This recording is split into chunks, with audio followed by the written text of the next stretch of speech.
Bonjour, bienvenue sur cette nouvelle session de Bibliose. Je suis François-Romy, cardiologue à Montpellier. J'ai le plaisir de commodérer avec Jocelyn Unamo cette session. Et nous allons sans plus attendre donner la parole à David Stévan, qui est cardiologue au CHU de Nantes et qui va nous parler de score. Alors, un score qui est peut-être un score idéal, fondé entre autres sur les biomarqueurs pour la prise en charge de nos patients, pour le diagnostic des patients avec amylose cardiaque. Et j'espère qu'il nous dira dans sa pratique quel score il utilise. David. Alors merci François pour l'introduction. Alors je vais juste essayer de recommencer à partager mon écran. J'avais réussi il y a 2 petites secondes. Alors, pendant Ça que tu y essayes de est. Hop, partager dans le chat, n'hésitez pas à dire si parfait. vous faites des scores et lesquels. Alors, est-ce que vous voyez mon partage d'écran? On voit ton partage d'écran, voilà, il est en plein écran, c'est parti. Parfait.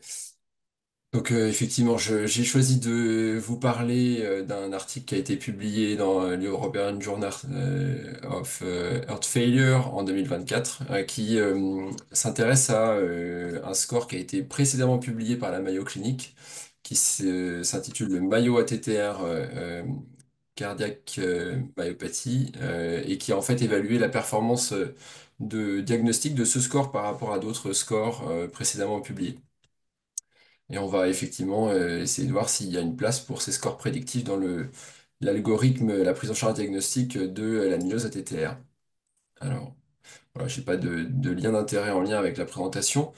Donc, pour commencer le contexte, finalement, on connaît tous l'importance d'un diagnostic précoce de l'amylose cardiaque, que ce soit dans l'amylose ATTR ou dans l'amylose AL, puisque la maladie est rapidement évolutive et on sait que le diagnostic précoce va conditionner le pronostic de façon très importante. Et on a vu on va dire, dans les 5 et 10 dernières années une transition s'opérer entre les débuts de l'amylose et de la reconnaissance de cette pathologie qui conduisait à des diagnostics historiquement relativement tardifs avec des pathologies avancées, des hypertrophies importantes.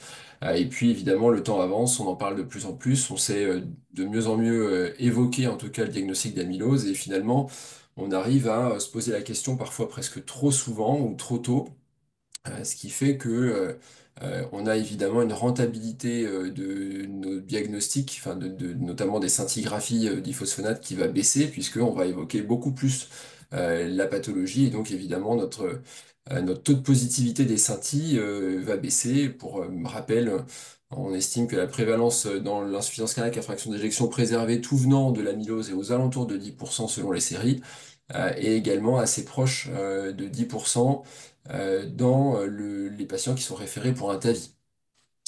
Alors évidemment, ça pose le problème d'une part de la disponibilité des examens, puisque on ne peut pas dans tous les centres demander une scintigraphie à tous les patients qui font de l'insuffisance cardiaque ou qui ont un rétrécissement aortique, et également éventuellement une problématique de coût. Alors, l'objectif d'utiliser des scores d'aide au diagnostic, finalement, ça va être d'essayer de rationaliser un petit peu cette stratégie de dépistage de la maladie. Voilà, on connaît les red flags, mais effectivement, c'est assez individuel. Où est-ce qu'on va mettre le curseur pour aller vraiment proposer, enfin, dérouler leur diagnostic pour une suspicion d'amylose cardiaque? Alors, le score Mayo ATTR a été développé par l'équipe de la Mayo, évidemment, publié en 2022 comme un score simple pour identifier les patients à risque d'amylose cardiaque qui présentent de l'insuffisance cardiaque à fraction d'éjection préservée. C'est évidemment une étude, enfin une équipe entraînée, on va dire, reconnue. Le score a été développé à la fois avec une cohorte de dérivation des patients qui étaient référés à la Mayo Clinic pour une suspicion d'amylose cardiaque et validé dans le papier avec des cohortes qui sont pas très très bien expliquées finalement, détaillées. Une cohorte de validation communautaire et une cohorte de validation externe qui est issue de Chicago avec un peu plus de 300 patients pour les cohortes de validation. Et qu'est-ce qui nous montre dans cette étude qui a développé le score? C'est une R sous la courbe de la courbe de Rock qui est quand même extrêmement satisfaisante, 0,89 pour le diagnostic d'amylose cardiaque. Je rappelle que cette R sous la courbe, quand elle est à 1, bah, c'est un test de dépistage qui est parfait, puisqu'on détermine à tous les coups si le patient est porteur de la maladie au final ou non, et si on est à 0,5, c'est un test qui est nul, puisque c'est une chance sur deux de se tromper. Alors, je vous ai remis à droite le détail de ce score clinique, qui est donc le score Mayo ATTR, qui est en fait euh, regroupe des variables assez simples, hein, puisque vous avez l'âge, le sexe, la présence ou non d'une hypertension artérielle, une fraction d'éjection à plus ou moins de 60%, l'épaisseur de la paroi postérieure à plus ou moins de 12 millimètres et l'épaisseur myocardique relative avec un cutoff de 0,57. Alors dans le papier initialement, ils ont proposé un cutoff de 6 avec un score supérieur ou égal à 6 euh, qui indique d'aller plus loin finalement avec une forte probabilité d'amylose. Et quand on voit dans le papier, il montre 85% de sensibilité et 58% de spécificité. On va y revenir un petit peu après. J'ai mis un petit peu en grisé la valeur prédictive positive puisque ce marqueur est très très dépendant finalement de la prévalence de l'amylose dans lequel on étudie la population et évidemment dans un centre spécialisé tertiaire comme la Mayo est pas forcément le reflet de notre pratique et en tout cas va varier entre les centres. Alors très brièvement, je présente aussi un deuxième index qui a été évalué dans le papier que je vous présente, qui est un score basé sur des marqueurs échographiques uniquement, un score extrêmement simple, qui a été appelé Amyloidosis Index ou AMILI, qui a été publié en 2021 par une équipe italienne du centre de Pise. Et finalement, le score AMILI, enfin l'index AMILI, c'est uniquement deux marqueurs, l'épaisseur pariétale relative multipliée par le ratio E sur E'. Et dans ce papier, pareil, hein, une cohorte de dérivation et une cohorte de validation avec quand même un certain nombre de patients, hein, 700, quasiment 700 patients. Là encore, il nous présente une valeur cutoff d'un score inférieur à 2,22 pour exclure l'amylose. Alors, c'est vrai que c'est intéressant, évidemment, d'exclure l'amylose pour pouvoir s'arrêter. Le diagnostic négative likelihood ratio qui est à zéro. Donc, en gros, aucun patient avec une valeur du score inférieur à 2,2 n'a une amylose. Donc, ça paraît très bien. Par contre, bon, j'ai pas réussi à récupérer les sensibilités et spécificités puisque on ne sait pas finalement dans leur cohorte combien de patients sont dans cette catégorie de score inférieur. Est-ce que ça aide vraiment dans beaucoup de situations, dans beaucoup de cas, à exclure l'amylose? Alors, on revient au papier en question qui va avoir une méthodo assez simple qui va finalement se positionner comme une cohorte de validation du score Mayo ATTR. Donc, ils prennent des patients dans leur cohorte, 400 patients quasiment consécutifs qui sont référés pour une suspicion d'amylose, quelques patients avec des données manquantes, 362 patients inclus. Ils vont jusqu'au diagnostic final dans leur série avec 130 patients, 132 patients amylose cardiaque ATTR, 91 patients amylose cardiaque AL et 139 patients sans amylose. Et évidemment, dans toute leur cohorte, ils vont réaliser, donc faire le calcul du score ATTR Mayo, le score Amyli et également un autre score que je n'ai pas détaillé, et ils vont comparer les performances diagnostiques. Donc on calcule les scores chez tous les patients et on va comparer les performances. Alors, concernant le score ATTR Mayo, finalement, bah, heureusement, hein, on a bien dans ce graphique des résultats ici une prévalence d'amylose ATTR, d'amylose cardiaque ATTR qui va augmenter plus on va vers les scores élevés. C'est évidemment ce qui est attendu. Et dans la présentation des résultats, on voit des courbes ROC qui sont relativement satisfaisantes. Alors, il faudra peut-être me croire sur parole si c'est un peu petit. Ils ont présenté donc à la fois le fait d'avoir une amylose ATTR cardiaque par rapport au fait d'avoir une amylose AL ou pas d'amylose, et également le fait d'avoir une amylose cardiaque ATTR versus le fait de ne pas en avoir, avec des courbes qui sont relativement similaires, des AUC qui sont à 0,79, 0,82, donc un score qui semble quand même relativement satisfaisant globalement. Et donc là encore, ils se sont basés pour étudier le même cutoff qui avait été proposé initialement sur un cutoff un score supérieur ou égal à 6, qui correspond finalement à 71% des patients, donc qui ont un score supérieur ou égal à 6, et ils retrouvent finalement des valeurs de sensibilité et de spécificité qui sont globalement assez proches de ce qui était proposé dans le papier initial. Une sensibilité à 93% et une spécificité à 41%. Je rappelle juste que la sensibilité, c'est la probabilité que le test soit positif si la maladie est présente. Donc c'est très important dans cette situation d'un score qui va éveiller la suspicion parce qu'on n'a pas envie de rater des malades. Et donc là, avec une sensibilité à 93%, on a 7% de faux négatifs. La spécificité est un petit peu moins importante dans cette situation-là, c'est la probabilité que le test soit négatif si le patient n'a pas la maladie. Bon, finalement, ça va être le taux de faux positifs, d'avoir des scintilles négatifs, c'est finalement pas très grave d'exclure après. Donc voilà, autre façon de présenter les résultats avec les différents cutoffs. Alors ça, c'est quand même assez intéressant. Ils ont montré vraiment pour chaque cutoff du score les valeurs de sensibilité et de spécificité qui sortent. Donc le cutoff de 6 est ici 93% de sensibilité. On peut quand même se poser la question, et ça c'est assez centre dépendant et un petit peu opérateur dépendant aussi de ce qu'on veut vraiment pour le calcul du score. On pourrait se poser la question d'utiliser un score supérieur ou égal à 5 ou à 4, parce que là on voit que finalement on a une sensibilité qui monte à 98 ou 99%, ce qui fait rater quasiment aucun patient avec une amylose. Alors certes, évidemment, on va perdre assez franchement en spécificité, mais on a au moins le côté rassurant de se dire qu'on va pas rater de patients qui ont authentiquement une amylose cardiaque. Alors, dans la partie résultats, évidemment, ils ont comparé avec les différents scores. Donc, vous avez ici la présentation des performances diagnostiques dans leur cohorte des différents scores utilisés. En noir, c'est le score Mayo ATTR pour dans les deux populations que je vous avais données, hein, en considérant ou non le diagnostic d'amylose cardiaque AL ou pas. Et finalement, on voit que globalement, le Mayo semble le score le plus puissant par rapport aux autres scores et à la mini. Ce qui va être un petit peu pondéré finalement si on regarde un petit peu dans la partie de la courbe qui nous intéresse, à savoir cette partie dans le dépistage où on a une forte sensibilité, bah, finalement on voit que dans cette zone-là, bon, globalement tous les scores sont très bons puisque on est complètement superposable. Et finalement cette partie-là avec les scores les plus élevés, bon, n'est pas forcément très importante dans la pratique clinique. Et enfin, ils ont testé quand même, puisqu'on sait que les biomarqueurs NT-proBNP et TROPO sont intéressants, ils ont testé d'enrichir le score Mayo avec la présence des biomarqueurs, mais finalement pas de bénéfice retrouvé dans ce papier. Alors, pour discuter un petit peu, qu'est-ce qu'on peut dire de cette étude? Donc, on peut dire que le score Mayo ATTR a la meilleure performance, on va dire, parmi les scores étudiés pour distinguer une amylose cardiaque ATTR d'une amylose cardiaque AL ou de l'absence d'amylose cardiaque. Alors, c'est très important de pouvoir se poser la question déjà, est-ce que la simple utilisation de ce score peut permettre d'éliminer une amylose AL? Donc, très clairement, la réponse c'est non.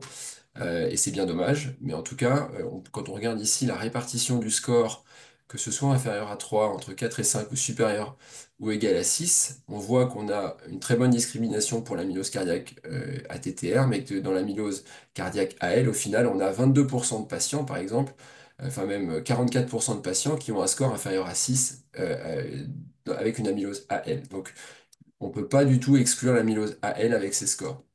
Donc il faut garder en tête que enfin à mon sens, en tout cas c'est mon interprétation, pour toute suspicion d'amylose cardiaque, il va falloir quand même éliminer une gammapathie pour être certain de ne pas rater l'amylose cardiaque à elle. Alors, est-ce qu'on peut trouver une pertinence clinique à ce score? Eh bien, en fait, ça va dépendre de l'objectif qu'on a et des cutoffs qui sont proposés et qui peuvent être utilisés. Donc, comme je vous ai dit, le cutoff à 6, c'est pas mal. On a un score qui est quand même assez pertinent, mais est-ce qu'on peut se satisfaire d'une sensibilité à 93% dans le papier et 85% initialement dans le papier de la Mayo? Je pense pas. Enfin, après, ça, c'est très dépendant de chacun.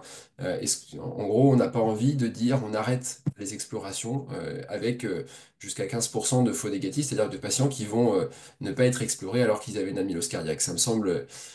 Actuellement, ça me semble trop peu. Mais par contre, avec un cutoff à 4 ou à 5, on arrive à des sensibilités de 98-99%, où là, franchement, bon, c'est difficile de faire mieux, de rater un ou deux patients qui sont probablement des patients à des stades tout débutants, c'est quand même probablement acceptable. Certes, la sensibilité enfin, la spécificité pour le coup n'est pas très forte, mais ça permet quand même de s'arrêter, enfin, de ne pas proposer d'exploration complémentaire et de scintigraphie chez au moins 10% des patients, entre 10 et 20% des patients. Et donc, on évite quand même un certain nombre de scintilles qui sont pas utiles, puisque on a moins de 1% de patients avec une amylose dans cette frange de patients. Donc en pratique, enfin, juste une toute petite illustration, c'est ma dernière diapositive. Est-ce que on peut utiliser ce score? Est-ce qu'il y a une place du score dans la pratique clinique?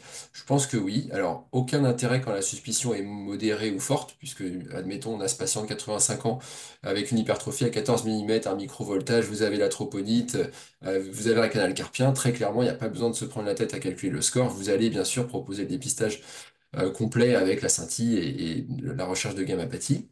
Mais par contre, ce score peut avoir un intérêt pour moi quand on a vraiment une suspicion qui est franchement assez faible. Et à un moment donné, il va bien falloir trouver des raisons de se dire, bah oui, on va faire la scintille ou non. Et dans ces cas-là, c'est pas facile de trouver un caractère rationnel, hormis le feeling clinique.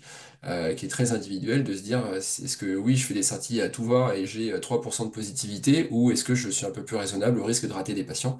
Et donc là, par exemple, un interne qui la semaine dernière qui me demandait si on proposait une scintille à une patiente ICFEP de 67 ans, qui est un petit peu hypertendue, qui n'a que 12 mm d'HVG. Bon, là, on y croit moyen, mais on peut effectivement calculer le score Mayo ATTR, que j'ai calculé à 2, finalement, amylose ATTR exclu à 99%. Donc, j'ai pas proposé de scintille. Évidemment, si on évoque l'amylose, malgré tout, de pouvoir faire les chaînes légères pour exclure la présence d'une amylose à elle, mais on va éviter quelques scintigraphies qui semblent en tout cas pas justifiées, avec un rationnel scientifique d'une étude qui est quand même assez solide, à la fois par l'équipe qui l'a publiée et puis cette étude qui valide quand même son intérêt dans une cohorte de validation externe. Voilà, j'en ai Merci terminé. David. Alors j'ai peut-être une question un peu philosophique à te poser, mais que tu l'as déjà abordée. Où mettre le curseur entre la sensibilité et la spécificité?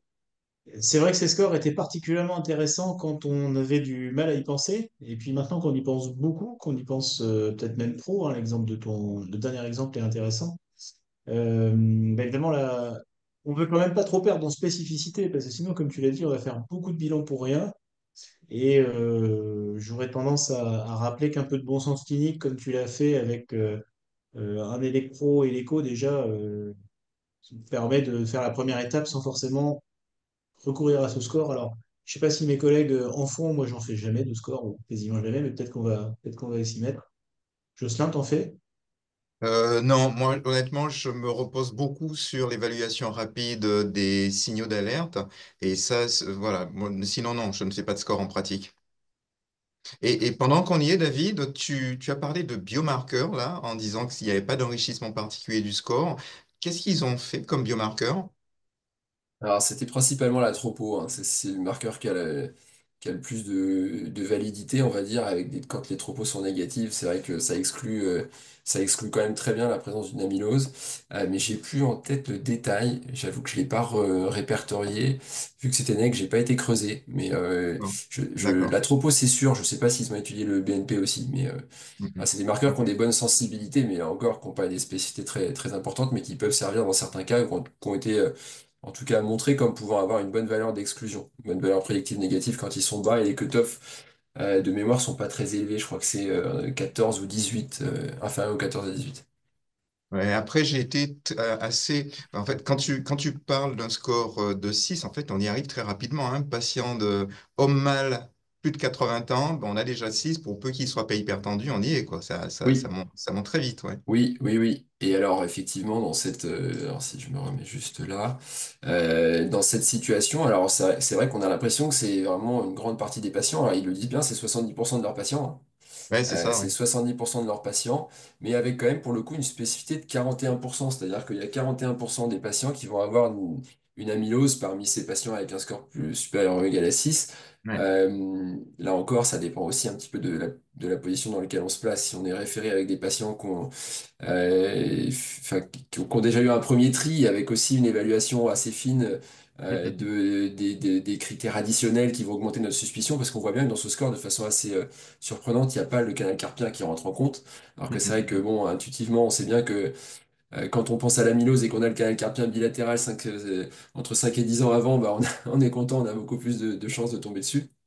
Mais voilà, donc c'est sûr que c'est un peu variable selon la position dans laquelle on est, centre tertiaire ou dépistage, on va dire, du cardiologue traitant qui est peut-être un petit peu moins habitué à regarder tous ces scores, les microvoltages qui contrastent avec l'HVG, entre autres, etc. David, on va te couper parce qu'il faut qu'on puisse écouter Jean-Christophe, on a plus que 10 minutes. Jocelyn, je te laisse. Ben oui, Merci.